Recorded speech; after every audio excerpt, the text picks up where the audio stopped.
Hey, Shalom, I don't want to start souls by giving all praise to Yahweh Hashem Yahushai.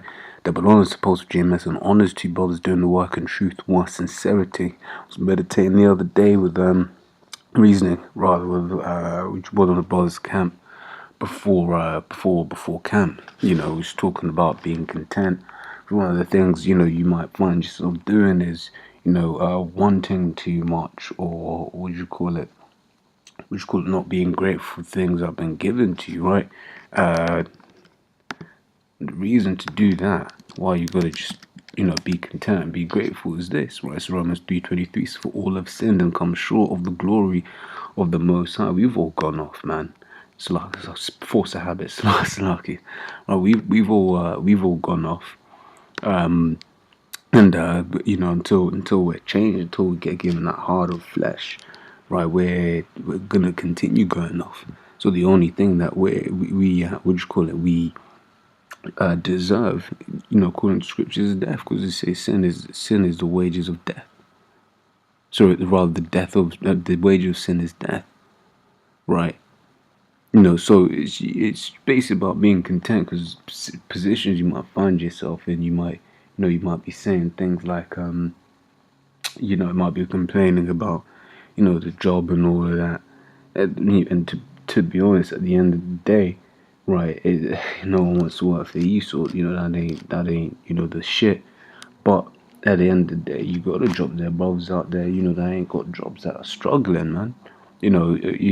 Brothers will help and all of that, but in terms of financial, quote unquote, and I say quote unquote, I stress that, but in terms of financial comfortability, they don't have that.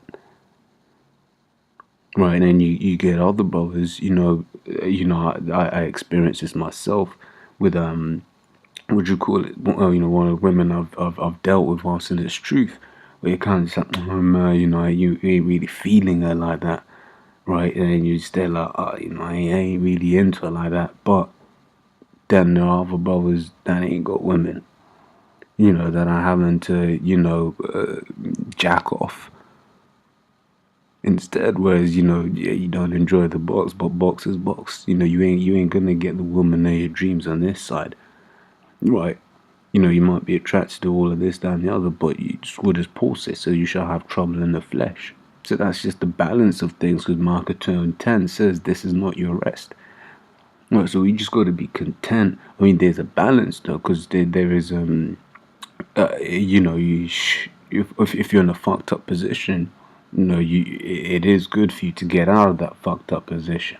Like if you're dealing with a woman that's an absolute demon, right, it's a good thing to get out of that situation. So as with everything, it's all about balance, right? But and that's basically the disclaimer for this video, because you got to be content, but you got to be know when you're suffering, when you're suffering without cause, and when you're basically being ungrateful or wanting too much, right? So this is content, adjective from Old French content, satisfied. Content is contained, satisfied, past participle, contenere, contained, contently. Basic meaning. Let's see what the verb is. It says contenter from content, satisfied from that. Content is contained, satisfied, past participle of that. Sense involved through contained, restrained, satisfied. Right, and then that was another thing Spirit had about the brother brought it up at camp as well, right? About being what's this word? You might be in a situation where you can get, scripture says nothing wrong with having more than one woman, but you might, you be like, cool, I'm gonna try and get this chick and then that chick, but that's not expedient. What was it? Paul spoke about being all things are lawful, but not all things are expedient, right? And it's just being able to what's the saying? I'm just a bit slow, but basically talks about being restrained, mortify their members. That's the one. Yeah, it says, as the contented person's desires are bound by what he or she already has, right? So it's just keeping in check your desires, right? So this is Mark 29:21. Let's try to go through these scriptures. A lot of these scriptures that I've got more or less say the same thing, right? So it says Sirach 29:21 says the chief thing for life is water and bread and clothing, and then house to cover shame. Right, so if you've got water, bread, and clothing, and somewhere to rest your head, then that's the chief thing. What did Yahushua say? Yahushua said, I have no place to rest my head. Right, brothers have been through that. They've been homeless. Brothers, some brothers are still technically homeless, have nowhere of their own. But that's why the brotherhood's there, so so that brothers can help each other out. Yeah, you need someone to stay. You can stay with me, Akia. Right? It's better is the life of a poor man in a mean cottage than delicate fare in another man's house. Be it little or much, hold thee contented. Right? That thou hear not the reproach of thy house. Right? Just make sure that means you're happy and that he's contented. Be happy with what it is that you got. Like put out the disclaimer again, with balance, don't keep yourself in a fucked up position. Right? If you're dealing with a wicked ass woman, then the scripture, put it aside. She doeth not, well, I forgot what the scripture says, but basically says she goeth not as the way you want her to, put her aside, man. If your job is just killing you, what is it? If your job is just killing you, ain't got time to study these scriptures, you ain't, it's just taking a toll on you, then hey, pray to the Lord, look for another one, Lord will provide. Right, it says, Sirach 40:18 says, to labor and to be content with that a man hath is sweet life. And that doesn't need breaking down. It's a sweet life because you stop trying to control all of the parameters around you. You just do what it is. Scriptures talk about when giving the example of work again, right? This is whatever thou hand findest to do with all thy might. Right, and it's good to do that because how you are in the world is exactly what you're going to transfer into this truth. Right, if you're always giving 100% in everything that you do, more than likely you're going to be giving it 100% in this truth as well. You ain't going to be lukewarm. The scriptures warn about someone who's lukewarm. Right, you'll be just going in and in and in, and then because it's difficult if you think about it. Let's say you work in a typical 40-hour week. Right, that means what? You spend 8 hours a day at work. Depending on your commute. Let's say, let's factor in 2 hours, travel there and back. Right, so that's 10 hours already. You've got 14 hours. Right, you're asleep for, let's say, 8 of those. You come home, you cook, and you rest. So really and truly, you're studying for 2-3 hours. Not saying you do that, but you're basically, in truth mode. Obviously you're supposed to be, carrying yourself in the truth all the time. But what I'm saying is, you're when you're at work, that's the mode that you're in for the majority of the day. Right?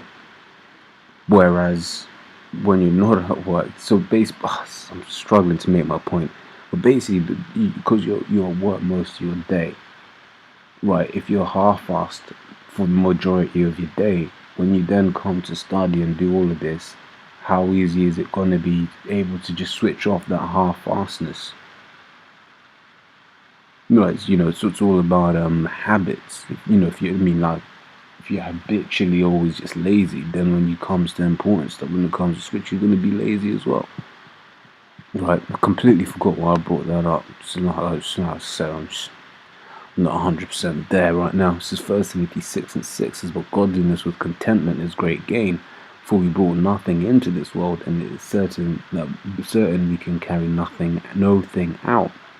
Right, so nothing we have, everything that we have, we got on during this world, and you can't do what those pharaohs did and try, bury yourself in the gold, because guess what happened to Esau? Has it now? It says, and having food and raiment, let us be therewith content. Now it's basically just being content with what you have. Matthew 6:9, 6:10 says, thy kingdom come, thy will be. Well, the point is in 11. It says, give us this day our daily bread. Basically be content. Right, and one of these ones here as well. Have I got it? Have I got it? It's Proverbs, yes. It says Proverbs 30:8 says, remove far from me vanity and lies, give me neither poverty nor riches. Feed me with food convenient for me, and for me. More or less, that's a precept for 4, 6, and 11. Give me that which I need. Don't make me rich, too rich, because you start getting to a certain level, man. You start, you start having to do nasty things to keep those riches, to get more riches. You just call it you're too poor, then your mom may not be in the right place. It says 1 Samuel 2:7 says, the Lord maketh poor, maketh rich, he bringeth low, and he lifteth up. So whatever your position you are in, is the Lord that may put you in that position. Whether it's your position with with jobs, whether it's position with women, position with even how deep you're on these scriptures, it's the Lord that's in control of all of that. Right, because not everyone is King David. Only King David is King David. The Lord has set lots. This man's going to be in that position, that man's going to be in that position. Which is why Paul spoke about the body, though. He was saying, hey man, you can be, for instance, your toes. You can't balance without your toes, but your toes are tiny in comparison to the rest of your body. But you can't balance and walk without them. There is no thing in your body where you can be said, I don't need it. Everything has a purpose. And just like, and that's just like, brothers in this truth, you might be on a certain level spiritually, right, but the Lord has put you there for a reason. Not everyone can be the head of the camp. Not everyone can be the youngest brother in the camp. That's just the way it is. Right, so Sirach 11:21 says, marvel not at the works of sinners, but trust in the Lord and abide in thy labor, for it is an easy thing in the sight of the Lord of the Sudden to make a poor man rich. Alright, so once again reiterating the same point we had there about how whatever position you're in, that's just the one that the Lord has set up for you. And to go back on what I was saying about your position spiritually, and to be content with that, because as soon as you're not content with that, you start looking at brothers sideways. Oh shit, why is he over me? And you've had guys like that. Those are all the guys cursing out the apostles now. Why are the apostles over me? Man pleaser this, man pleaser that. I ain't no, all of that bullshit. Well, you start, trying to move up, to force your way up the ladder, rather. Because, the Spirit may have it whereby you move up the ladder, Lord just puts that heavy spirit on you, and just, going into scriptures heavy, the Lord gives you a greater portion of the Spirit. But when if you ain't content with where you are, you start trying to move up of your own accord, right? I might as well read it. This is Matthew 19:27. Says, then answered Peter and said unto him, behold, we have forsaken all and followed thee. What shall we have therefore? Right. This is actually one of my favorites. From 27 down to 30. Just not 100% sure. It's too pertinent to this sit down, but basically, we need this truth, man. I don't know if it was because I tried doing this video before, but yeah. So I don't know if it was in this one or in another one, but in the one previous. But basically, I was speaking about how you might find yourself in a position where you can get the other woman, you can get 2 more other women, right? But it ain't, then you're not being content. Lord may have it whereby you have a woman and a side chick. Hey, it is what it is. If you're doing the work, who am I to judge? As long as your spirit's in the right place, who am I to judge? However, you always got to remember your situation. The Spirit had it whereby one of the brothers at the camp. I think I did say it in this video. Yeah. Fucking, I'm getting old. Basically, he's in a position where he's got his woman, children, and all of that. So he's got to weigh the cost of, what you call it, going on. I'm getting him a load of other bitches, to put it like that. But as soon as you do that, and the other woman finds out, then now you got a whole load of hell that you just brought on yourself. Right? But what does the brother, what does the brother do? Brother's content with the situation that he's in. He's content with what he has. But obviously not saying that all brothers have to do things X, Y, and Z, X, Y, and Z.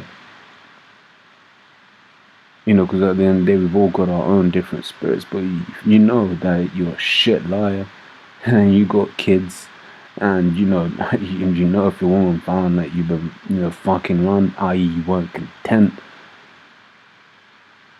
right? Then you know you got some child support bills that you gotta pay for, man. Yeah, so it's about being balanced and and knowing what's good for you, what works for you.